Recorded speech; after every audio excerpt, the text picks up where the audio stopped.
What up? It's a Dropping Dimes podcast. I'm your host, Mark Veer. Welcome to episode 4. Special guest coaches Ryan Taplin and Cole Martinez. Fellas, how we doing? I'm good, man. How are you? Good, man. Appreciate you having us. Yeah, I'm good as well. So real quick, let's go into intros like I do every other guest we've had on.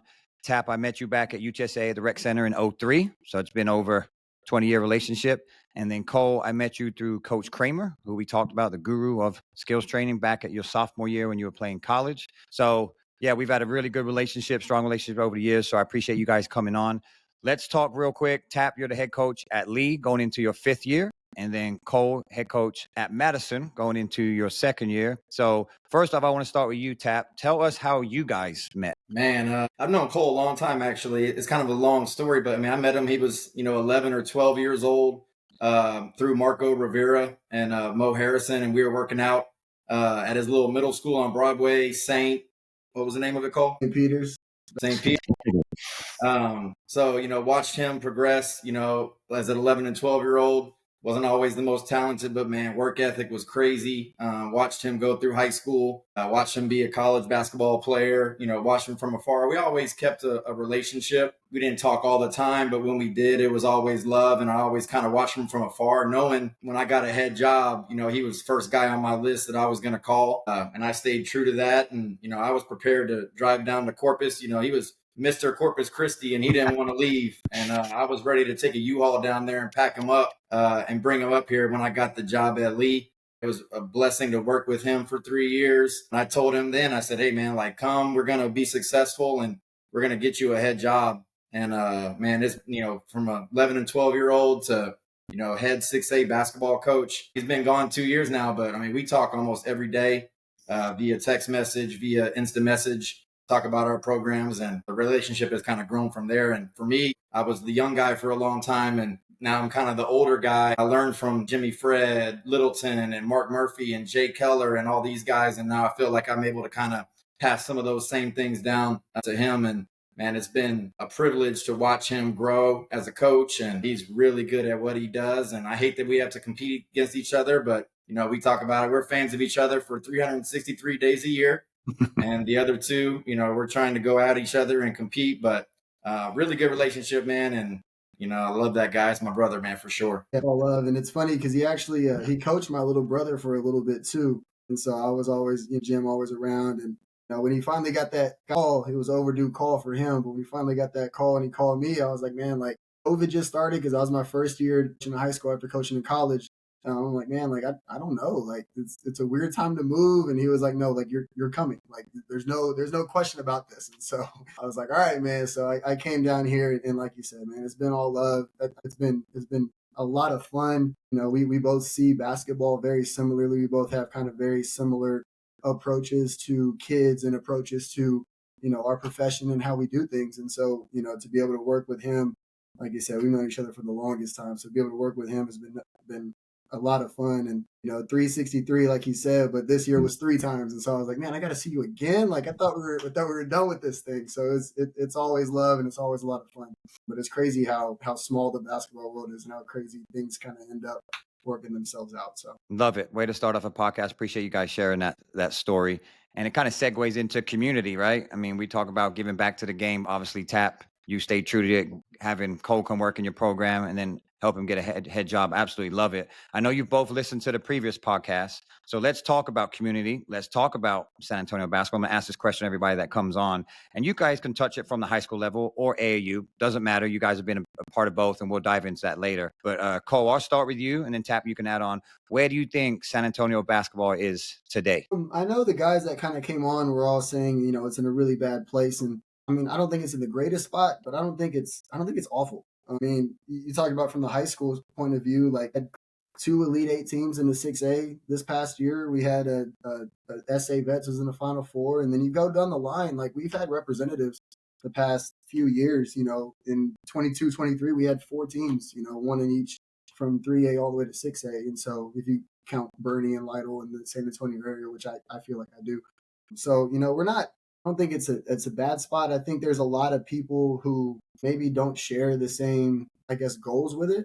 I think there's a lot of different entities and people that don't really talk to each other as much as we should. And I think if we're able to figure out a way, and I don't know what it really looks like, which is why we're doing this thing, but if we're able to figure out a way to kind of get everybody on the same page to push our kids forward, because at the end of the day, that's what it's about. Like the ball stopped bouncing for both of us, and the ball stopped bouncing for a lot of people who are running tournaments and coaching AAU and so on and so forth. So the whole goal is to give these kids the best opportunity to go play at the next level and go develop as young men and young women. And if we can figure out a way to come together and do that and have that be the big goal, I think like we'll be in a better spot. Tap, you want to add to that? Appreciate that. Yeah, man. Like, I feel like the community's in a weird spot overall. And I know we're going to dive into that a little bit later, but I don't think the relationships between every entity that goes into basketball is a great relationship. I don't think it's a horrible relationship, but I don't think everybody's really working for the same cause. Kind of Boo Man kind of led to that about high school coaches. We're in it to win. We're trying to win high school basketball games, and AAU coaches have like a different goal for the most part. And so is everybody always working together for the same goal? Probably not. Is it terrible? Probably not. But, I think a lot of it too is like, how are we defining our like success with our kids? Because, Cole just brought up our high schools have been successful. Like we're competing at a high level. I know you and Lupe, you talked about not having a bunch of D1 basketball players coming out of San Antonio, but I think we're producing good basketball players. I think we're producing good basketball teams at both levels, at the AAU level and at the high school level. And I think the biggest concern for me doesn't lie in our high school select basketball as much as it does the youth select basketball. To me, that's the problem. We have really competitive select high school basketball teams, Next Level Raiders, Toros, Hard Work, SA Hoops Elite, like they can go to Gassos and really compete. And I think they do a good job of putting a good product on the floor. I think the biggest problem for our city lies in the youth section. And I know Dee and Cody kind of spoke on that about surrounding our kids with the right people. And, you've mentioned it a lot of time about, we need more basketball people in basketball. And, you're kind of going through with it a little bit of Cam, but, as Cole knows, I share an office with our head boys soccer coach and our head girls soccer coach. So we talk a lot about soccer in our office, and 2 successful programs, state champions in soccer multiple times, but when you go look at youth soccer in the city and the way they do things as opposed to how youth basketball does it, it's night and day. There's certain programs that are running the city. And if you go to those websites and you look up this coach or this coach or this coach, I mean, the list of accolades for those coaches and their training certificates and all the things that they have is crazy. And then there's a AAU coach in 6th grade, and it's like, I hooped. Like, hooping does not translate to teaching. Those are 2 different entities. And it's not what you know, it's what can you teach? What can you get kids to know? And I think a lot of times we're so concerned with winning a ring at a 4th grade tournament that we're not really developing good basketball players. And, when they do get to the high school level, they're behind. And we don't have time to coach a kid what they should have learned at a young age. And I think it is a growing city, but I agree with what Lupe said. It is a little watered down. It is a little like a saturated product in a way, but that's going to happen with the growth of the city. I think that's where my problem lies. I think we have too many teams, and you'll say this, we play too many games as young kids. And I like what Boo Man said, they play 2 tournaments a month. I like that so much better than let's play every weekend. And I think that kind of hurts kids long run. And I think the community and the overall growth of San Antonio basketball suffers a little bit because of that. Yeah. And to piggyback, and I've talked about it as well, right, is everybody agrees there's too many teams and everybody agrees there's probably too many tournaments, whatever, right? However, the city is growing, and I talked on tier systems. So we'll touch on it real quick. Soccer is very different. I appreciate you saying that because I'm going through it. I don't think basketball will ever get there. It's regulated different. So we can talk about switching gears to soccer. I just don't think it's going to happen. But if we talk about tier system, I'd love to hear your advice on it. I've got some mixed feelings from some listeners. Tat, we can start with you, and then Cole, you can piggyback if you like. I mean, I don't know if it's doable. I think there's I don't know who brought it up, but the egos are just too big for a lot of people to accept that, whether it's tournament directors, select coaches, whatever the case may be. I think it makes a lot of sense for that to happen. And I don't know how we get there, but I think it really does benefit everybody involved. I know Cody brought up like the Little League scenario of like playing a league and then you take the best group and then they go to the bigger tournaments and Little League World Series type of actions. But because there's so many moving parts and so many people involved, I just don't see how everybody would agree or come to like any type of agreement without a governing body over it. Like without somebody telling people like this is how it is, which is what like soccer has, what volleyball has, what Little League baseball has, without somebody saying, hey man, these are the rules, these are the guidelines, there's too many people, too many moving parts, and too many people to get into a room and all come to an agreement. Yeah. Cole, anything? Yeah, I mean, you touched on the ego part, which is huge, and also I think trickles down to the kids. But if our goal is really the best interest of our kids, then it makes a lot of sense to do something like that. Like, let's put the guys that need to be seen by higher level kids. Let's get them in front of as many coaches as we can, and the kids that aren't quite at that level, like let's give them opportunities to play against kids at their level and maybe develop them. Because at the end of the day, we're both at a high school. We don't have a whole roster of kids that are going to go play at the next level. That's just a matter of fact. And so, can we get 5, 6, 7, 4, 5, 6, 7 to be quality high school basketball players? And I feel like if you get rid of the top dogs on a couple teams that aren't competing with the other groups, but they have a couple kids that can go play at that level, now the rest of them are playing kind of, I don't want to say on the equal playing field, but now you can develop more. You can get more skills touches in a game type situation. And now in a high school situation, again, kind of speaking from our point of view, like now our rotation is not 6, it turns to 7 or 8, because now we can trust a couple other guys because they get that experience in the summer playing against other guys at their level. Yeah.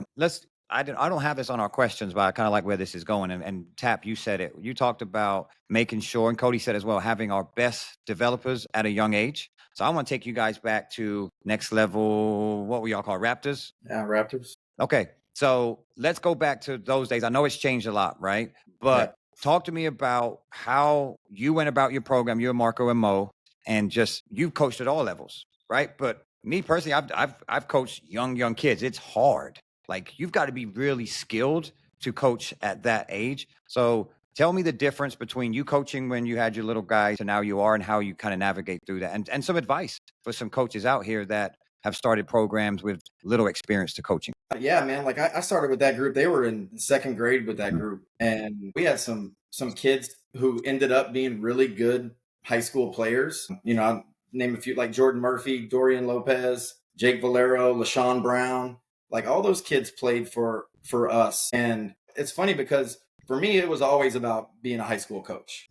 All the select stuff was just something to stay in the gym with the game I love, try to help some kids. But my goal, but the future is doing great. Like the college preparatory stuff is like fantastic because guys like King need that kind of stuff. Isaiah Ward, like those guys need that. But for our kids, it was like, man, like I want to try to help you be a good high school basketball player. Like these are the things that a high school basketball coach wants from you. And I use Dorian Lopez as an example all the time. He wasn't some highly recruited kid. Like he got an opportunity to go to St. Edwards because he was a good high school player. And he went to a perfect program and grew from there. But it was really just laying a foundation of like, hey, man, this is good basketball. This is like the skill work that we're going to do every day to try to help you. And it wasn't about, winning a tournament in 6th grade. It was, hey, man, like 4 years from now, like this is going to help you. And that was our goal from day one with that group, because, we had kids that on that team who never played even high school basketball. They got to high school and chose the football route or chose baseball or chose whatever. But my goal with them was not like, let's get these guys to college. And some kids need that. And some kids need to travel and get that exposure. But, Cole brought it up. I mean, I've been at Lee. This is my 15th year at Lee. We have not had one scholarship player sign a letter of intent at Lee High School in 15 years.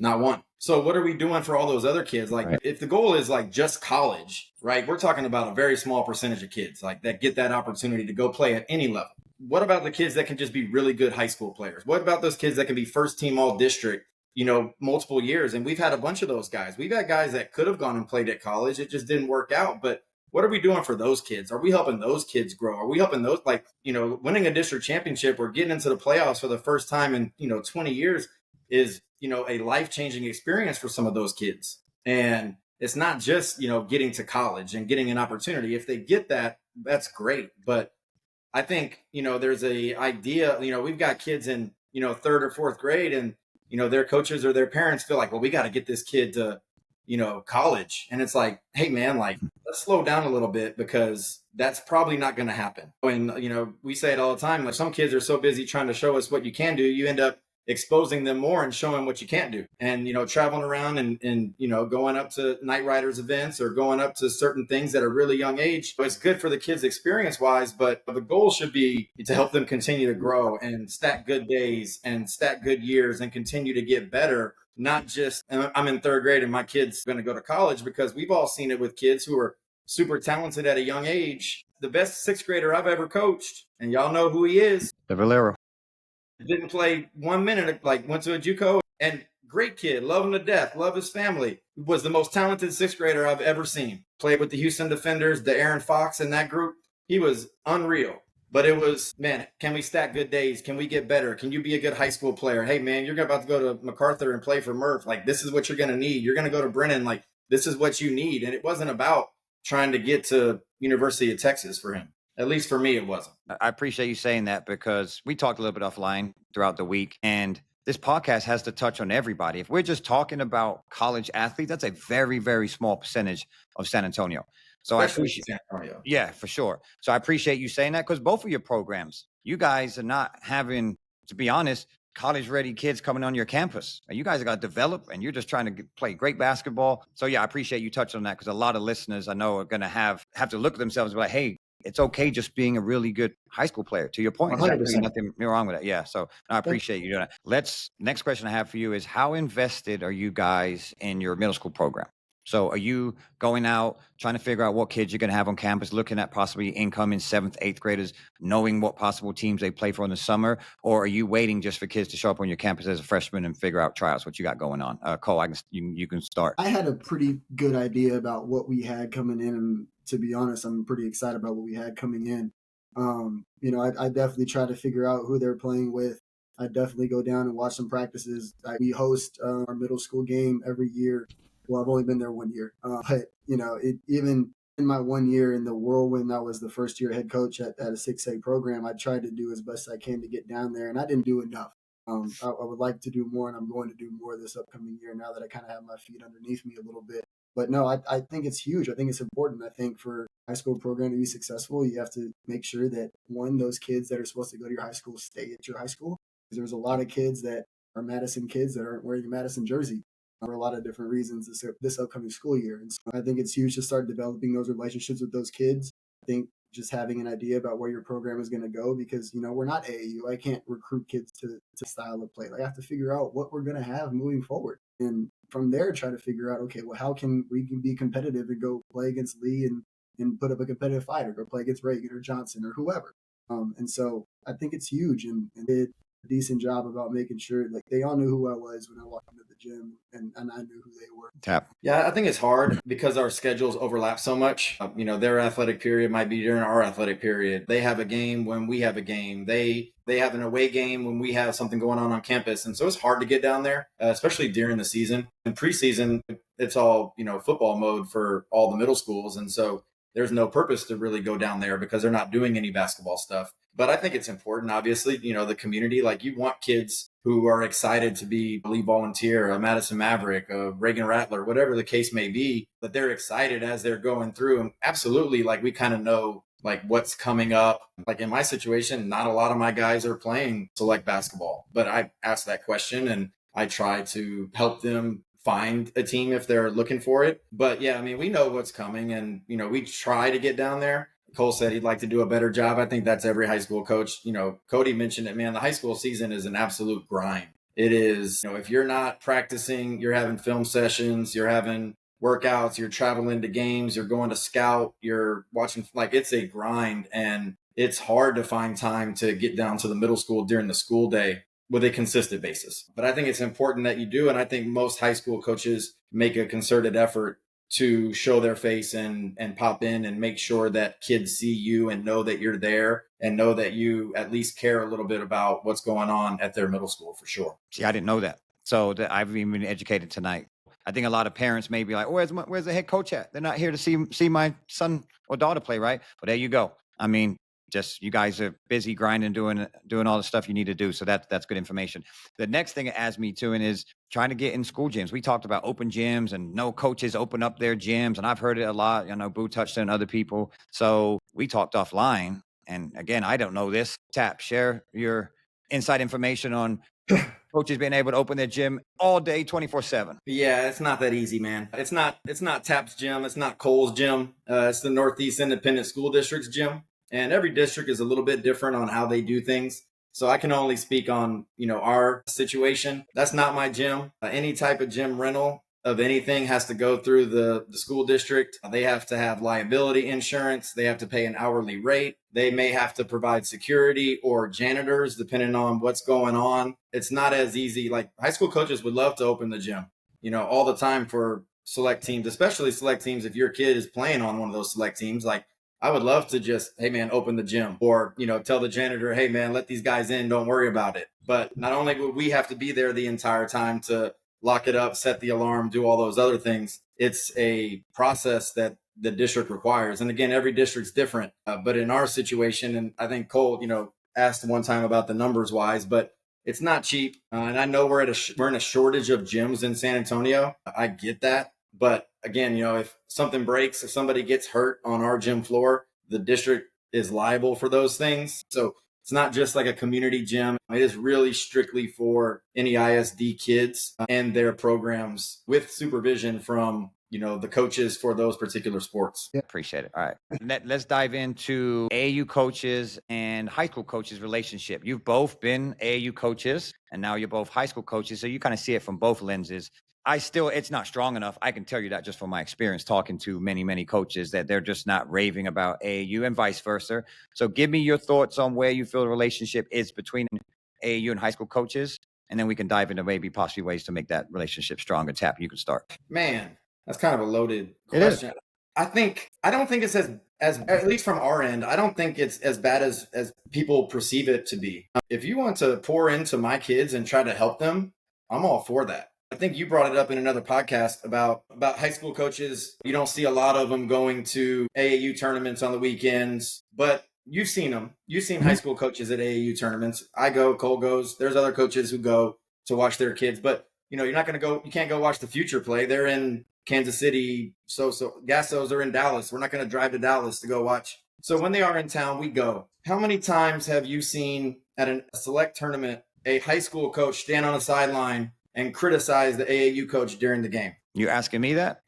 You don't have to ask it. Be rhetorical. No, I don't see that. How many times do you go to a high school game and watch AAU coaches and trainers openly criticize? Because I sit in stands and we scout and we sit up there and listen to parents and AAU coaches and trainers, and they're just killing our friends who are on the floor coaching. 100%. So, and now in today's world of huddle cameras and everything else, we go back and watch the film and you can hear them killing you on the camera during the game. I think there's a little bit of a lack of respect in that scenario during action. Are there some high school coaches who go back into practice on campus and tell their kid like, oh, that guy doesn't know what he's doing? Probably.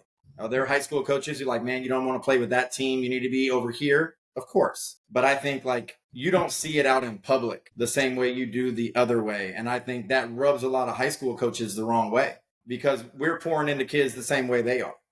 And I use this analogy, with some other people, like, high school basketball and select basketball are two different sports. It's like rugby and football, Australian rules football and American football. They're the same, but they're not. They're very different. And you can't do the things in high school games that you can do in select games. It's officiated differently. Everything is a little bit different. And I think a lot of people think, well, we do this in AAU, so why isn't the high school coach doing that? Criticism, people getting on Facebook, man, this coach doesn't know what he's doing. Why is he the coach? Fire him. Like, fire him because they're not talented enough to win right now? We don't get to recruit our guys. We're coaching the guys that show up at our school. And when they show up, we're going to try to make the best of it, develop young men, help them figure out life, help them grow. And it's more than just basketball. So I think that rubs a lot of high school coaches the wrong way.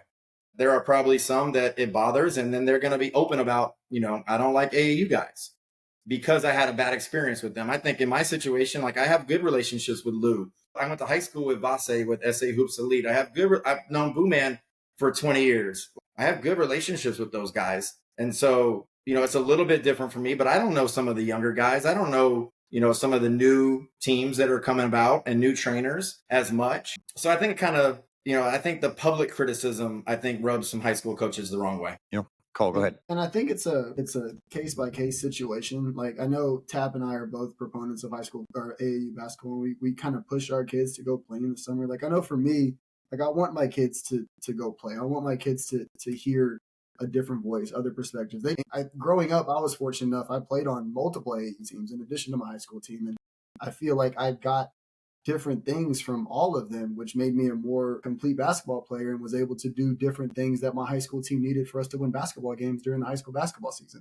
But I've heard coaches go many ways about it. I've heard coaches say, well, they try to make my kids go to a different school, or, they, like Tap is saying, like they tell my kids to do things that are totally different than what we're having them do. And, in our situation, like we stay up late and wake up early and stress and try to figure out game plans and how can we take out this kid or take out this action that this one team does. And so, yeah, there's a lot of thought that goes into why we do the things that we do on game day that the AU coaches may not know. Like they play all these games in a weekend and all right, let's play with this team. Let's go play against that team. Let's go play with that team. We're going to do what we do. And that's kind of, the disconnect, I think, between the two AU and high school coaching worlds. I think a lot of times too, Cole's point, most AAU teams are just going to do what they do. But we play 2 games a week. The other 5 days are us trying to figure out how to win 2 games a week. And a lot goes into that. But, we would want that same thing from the AAU. And if you want to watch a game and then go back and you get in the lab and you get in the gym and you're like, hey, man, you didn't do well at this. Let's work on these things. You didn't handle pressure well. Let's talk about this. You didn't finish well through contact. Let's work on that in the gym. I think that's totally acceptable. Like, fine. It's the in public criticism, I think, that rubs people the wrong. Yeah, I agree. And what came to mind was when Cody talked about parent and kid, trainer kid, where you work with your daughter or son, and you start to compete against each other. It's the same with the AAU coach and the high school coach. Why would you want to compete against each other? It makes no sense. You both care about the kid or kids, if it's multiple kids. Then it sounds very simple, but just building a stronger relationship and respecting one another, right? Just respect what the high school coach does. I love what you guys are saying about how they're very different. And I don't think AAU coaches look at a high school coach any different, and maybe vice versa. But I appreciate you going that route, because on the first podcast, we more talked about the high school coaches not diving into AAU programs and that. I knew it was going to go this way because I know you both. You've both been at doing both. So I know you'd, of course, see it from the side of a high school coach. So I appreciate that. This is the purpose of the podcast, is to educate, bring light to people. And I hope every AAU coach on here listening would take something from this and say, you know what? Yeah, maybe I got to check myself a little bit and go and build a relationship with where my kids are going, if it's multiple coaches. And the same for high school coaches listening. Maybe they needed a better job. It's simple, but D said it, men with egos. That's kind of where we're at in this business. But I appreciate you both touching on that. That's good stuff. Let's dive into referees. Talk about a little. I love referees. Yeah, Tap said he was going to love referees. We've touched on it a little bit. I put something with Booman put out there. Booman believes that referees need to be better in San Antonio. It's every city. Of course, I'm a referee. I signed for 2 years. I get it, but I'm going to stay out of this one. I love to hear from coaches. Where do you feel the refereeing right now in the city is at? First, I feel like your jobs are probably the hardest jobs on game day, because no matter what happens, half of the gym is yelling at you for doing the wrong thing. And, I have a pretty decent relationship with the rest that have our games, and I try to be cognizant of that and try to communicate with that. And I think, with me, the biggest thing officiating wise that I've seen, and there's 2 chapters in San Antonio that I know of. It's the San Antonio chapter, and I think that's the greater San Antonio chapter now. I think they call the game very differently. And I think that's where there may be some type of confusion or some mix-up, where we got to try to figure out the same page. I know the greater San Antonio area, they let us play a lot more than the San Antonio chapter. And if that's the way we're going to go, then let's go that way. If it's going to be the other way around, then let's go that way. But I think the change in how they approach the game, or how they approach certain whistles or certain situations, I think that's the part that kind of gets us going a little bit on the sidelines. We went down to Laredo this last year, and they let us go. They let us play. They let us get away with a whole lot. And then we come back, and the very first game we have back is a district game, and they're calling everything. And my kids are like, Coach, what is going on? And I'm like, guys, we just got to adjust. And it's one of those things where I think we just have to get on the same page and try to figure out, hey, like, this is how we're going to do things. Because then in the playoffs, they let a whole lot go. And so if you're used to kind of a touchy whistle, then in the playoff situations, depending on who you get in the playoff games I've seen, they let them play. And so then if you're not used to that, then that puts you at a disadvantage because you played a certain way the whole year. So I think we have to kind of get that figured out first. But I think, I think all that type of stuff is good. I know there's a shortage of referees, and I know that it's probably the coaches and the parents who don't do a very good job to allow these officials to stay officiating because they don't want to deal with all that type of stuff. I get it. But I think for me, that's been the biggest thing that I've seen that we need to be a little bit better about officiating in San Antonio. Every chapter officiates different, right? So when you get into the playoffs and you start talking about officials with the opposing coach and you're talking about chapters that you want to officiate your playoff game and you have to try to come to an agreement, that Houston officials are going to call it different than San Antonio officials, are going to call it different than Killeen officials, are going to call it different than Corpus officials, et cetera, et cetera.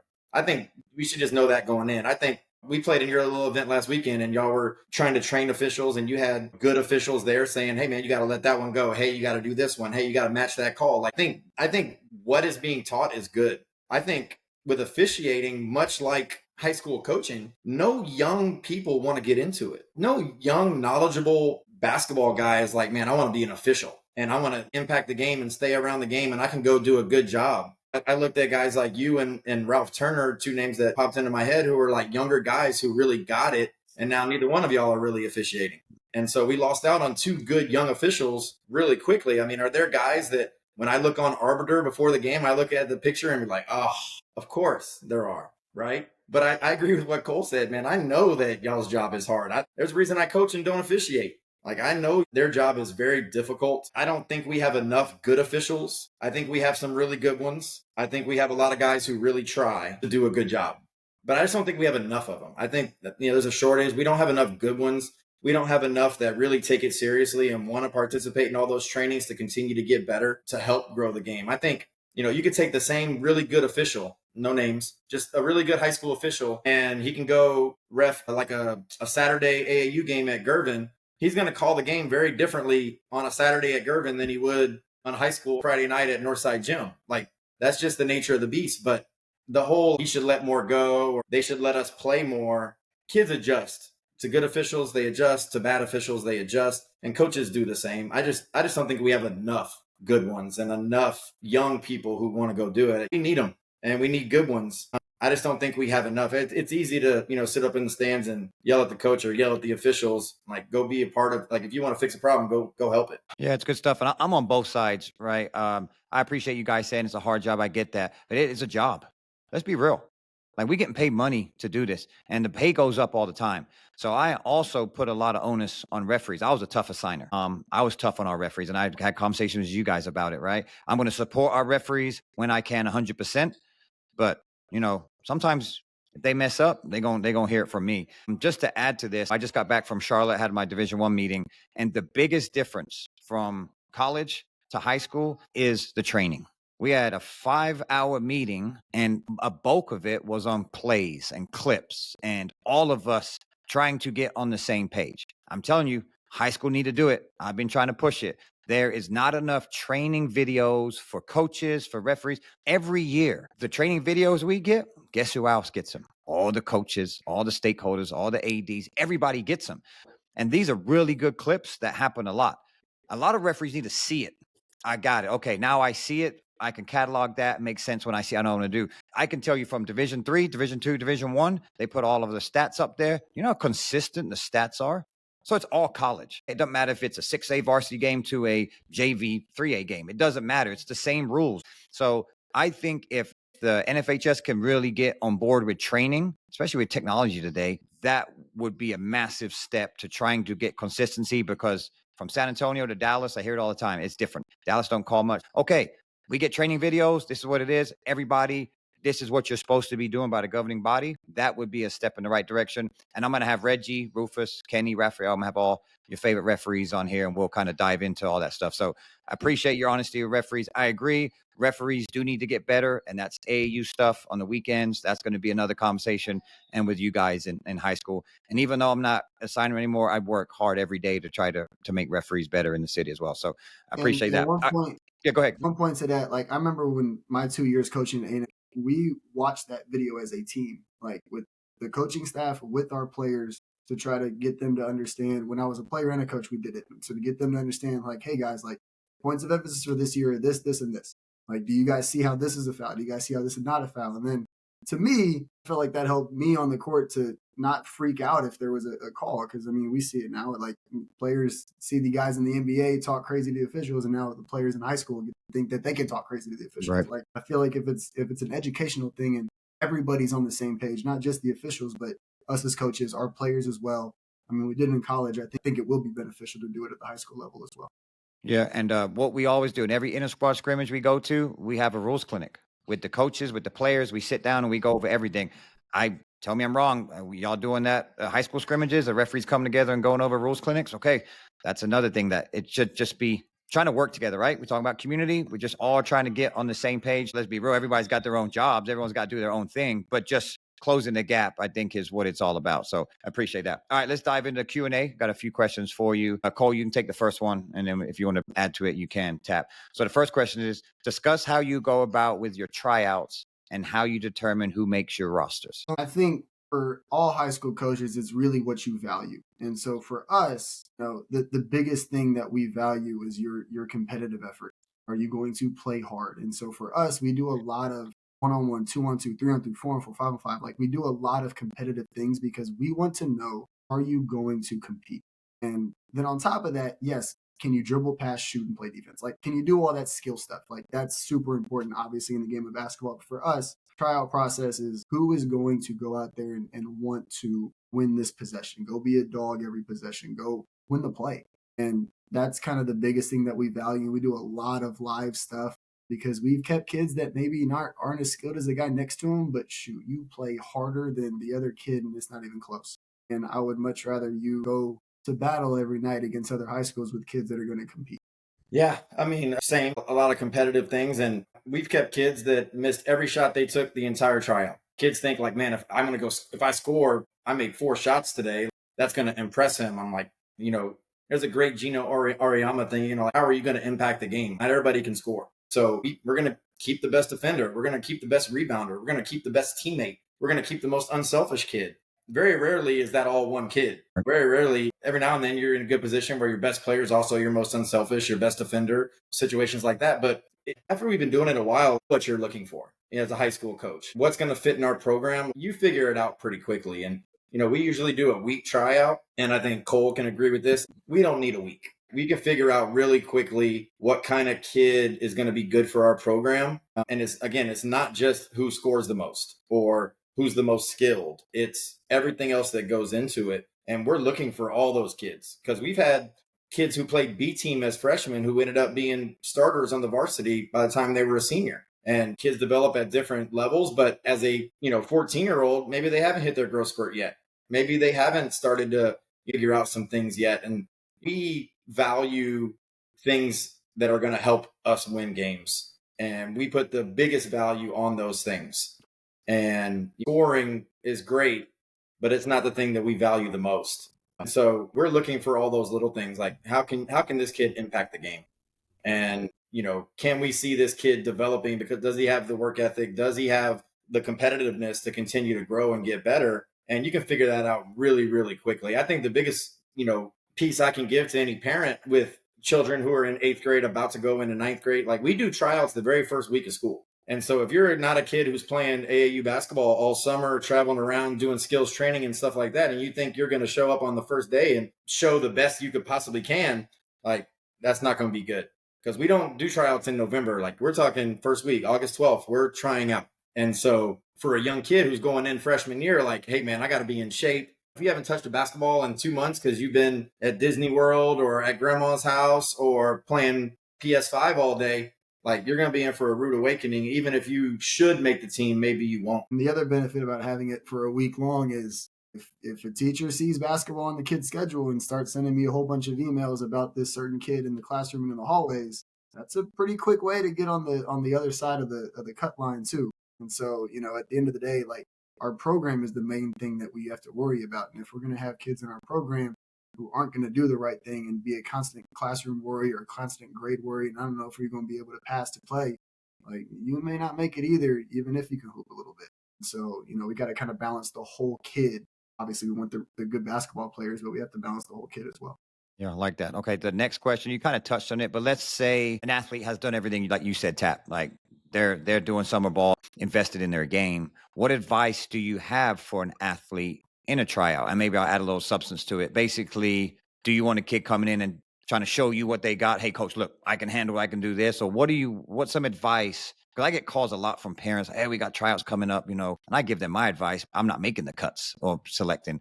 So, Tap, advice for an athlete listening that will be going into a tryout. It goes back to you're trying to do too much. So like be comfortable in your skin a little bit. And again, understand most high school coaches are just going to value all the little things a lot more than the big stuff. Does he get off the ball when he needs to? Does he advance the ball to the right guy? Is he looking to get his teammates involved? Does he defend? Is he a Olay guy that's just going to reach and try to get the ball back so we can go back on offense so that he can go home and tell mom and dad, I scored 8 points in tryouts. Like there's no way he's going to cut me, but you didn't guard a soul. And that goes back to like his competitiveness. But like, Lupe talked about it with like recruits about like checking boxes. And in our high school situation, it's the same thing. Like, can he handle a little bit? Yeah, he could do that. Does he compete? Does he guard? And if you don't check enough of those boxes, right, then you're going to find yourself on the outside looking in a lot of times. And again, like coaches know what they're looking for and they know what a high school player looks like. And you don't have to prove that most of the times. That's going to naturally show pretty quickly in the process. I think everything he said is right on the money. I think do what you do well, because we have to round out a basketball team. Because if you do something well, we might have a spot for you, even if it's not scoring like he said. I think the other thing that we put a big value on is you fit. Are you going to be a great teammate? Are you a guy that gets mad when someone else takes a shot because you didn't shoot it? That says a lot. And body language screams even if you don't say anything. And are you going to be a guy that, a guy misses a shot? Are you going to dap him up? Are you going to pick your teammate up when he falls? Are you going to dive on the floor for a loose ball? All the intangible stuff. Because at the end of the day, you have a bunch of individuals not going to win very many basketball games. And we have to field a basketball team, or teams in our case. So we have to try to figure out a way, do these pieces fit, or can these pieces fit? And so if you're a guy that throws all this tantrum and this and that, like it ain't going to work. Love it. All right, last question to get you guys out. Cole, you can start, and then Tap, you can close us out. So similar question, but here's advice for parents.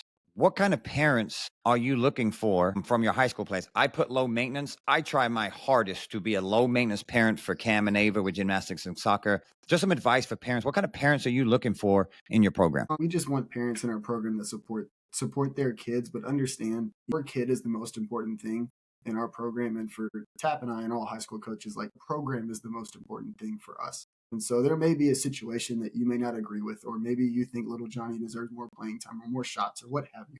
And you're not understanding why. Well, because there's a bigger picture that you may not see in the moment. But, I feel like we're pretty decent at what we do because we have the job that we do. And our responsibility is to Madison basketball as a whole, or to Lee basketball as a whole. And our responsibility is to try to push the program forward, because the program was there before I got there and it's going to be there long after I leave. And when you're there, you're a part of something bigger than you, and your kid is a part of something bigger than him. And usually the kid kind of comes around and understands that, even if you don't, because he's there every day and he sees kind of what it looks like. And so I think that's one. Two, we talked about the refs. Like, I think that's a huge distraction for your kids as well. If you're constantly running up and down the sidelines, screaming at the officials or screaming at us, or telling your kid how bad of a job we do, or so on and so forth. Like, the biggest thing you can do is just go and support your kid and support your kid's team. And things will kind of work out for themselves, I really feel like.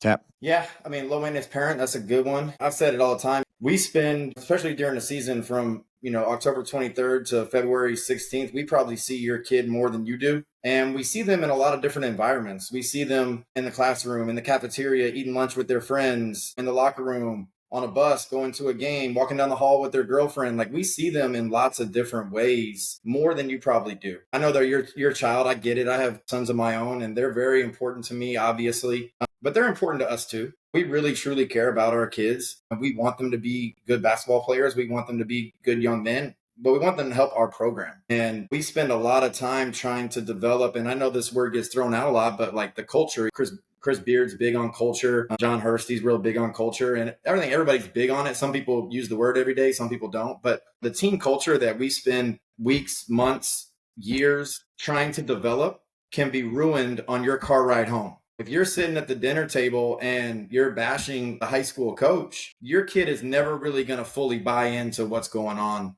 within the program. And at the end of the day, that's hurting your kid more than it's hurting me. That's hurting your child's experience more than it's hurting me or Cole. Like, parents, if you really want the best for your kid, let them be coached. Let them be coached hard. The team is the most important. And when you're unselfish enough and you're put the team before yourself, I'd say this about teenagers all the time. It's not their fault, but they're the most important person to themselves. The most important person in the world is themselves when they're teenagers. And eventually you get to a point where other people become more important to you. And we try to preach that every day. Your teammate is more important than you are. You're tired. You don't want to finish the sprint. Well, your teammate's tired too. And if you lag it right here and we have to run another one, that's on you. But I think parents sometimes, they don't buy into that culture as much as the kids do. And it becomes a battle of, I hear this from my coach and I know I should be doing this, but my parents are telling me something different at home. And now the kid doesn't know who to listen to. And that becomes a bigger problem in the big scheme of things. So supportive parents, some of the best parents that I've had in our program are ones that didn't know anything about basketball because they showed up and they supported. Hey, coach, what do you need? Hey, like, my son didn't play tonight. Can I get pizzas for the boys? Great job tonight, coach. It's a buy-in. And, it can't just be the kids that buy in. It's got to be families. It's got to be the parents. It's got to be everybody. Because, nobody wants to win as much as we do. And we're going to do everything we can to win. And, why would I do anything that I don't think would help us win? We're going to try to make decisions that are going to help us win every day, not just the 32 minutes during the game, but every day during practice, every game plan, every scout report, every time we're just, having a team meeting or a barbecue, whatever the case may be. The team is the important part, like Cole said. Yeah, it's good. It reminds me of Camille. We always have a conversation when we go to a game is, I want you to cheer for other kids as much as you do our own son. It's not easy, man. No. I sit there and listen to parents and they only scream when their kid touches the ball, only if they have a shot. They only film when their kid's in the game. Yeah, and then someone else scores, they're quiet. I'm like, man, and I see it a lot. I'm very low maintenance. I watch a lot of parents, and it's tough, man. Parents can really ruin a kid's development. So I appreciate you touching on that, and it's good to hear. And I will say, I think, I say it all the time, but, a parent thinks, oh, my kid should be playing more. Okay, well, then you go tell the other parent that I should take out their kid and put your kid in. They don't want to do that. They just want us to fix it. Right. They don't want to go hey, my kid's better than your kid. So I think coach should really stop playing him and play my kid more, and I laugh all the time because, they're always yelling at us. But, my parents go to the games, Cole's parents go to the games, my wife goes to the games. And, I can only imagine what some parents would think if my parents were yelling at their kids the way they yell at me. Mm-hmm. Yep. Think about that. I'm somebody's son also. Right. And my parents think I can do no wrong, just like they do. But I know I make mistakes. I know it. I'm trying to get better, but it's a process. Yeah, I appreciate you both. I knew this was going to be fun. I could chat with you guys hoops all day, but I appreciate you guys taking the time out. It's been really good to hear it from a different perspective. I talked to Cody and Dee last week, and they had some different perspective from the one before. I don't want this podcast just to keep agreeing on and on. I love that you guys were able to come on, be confident, be highly credible, talk from your experiences all the way through from AAU to where you are now. I wish you both the best of luck. I'll be checking in with you guys throughout the season, and I wish you both well. Appreciate you both. Yeah, man. Appreciate you. Take care. Thank you for listening to the Dropping Dimes podcast. Make sure to go follow us on IG at Dropping Dimes Pod. Remember, each Friday we'll be dropping a new episode, so hit the follow and bell notification buttons to never miss any content. Let's get better together. We out.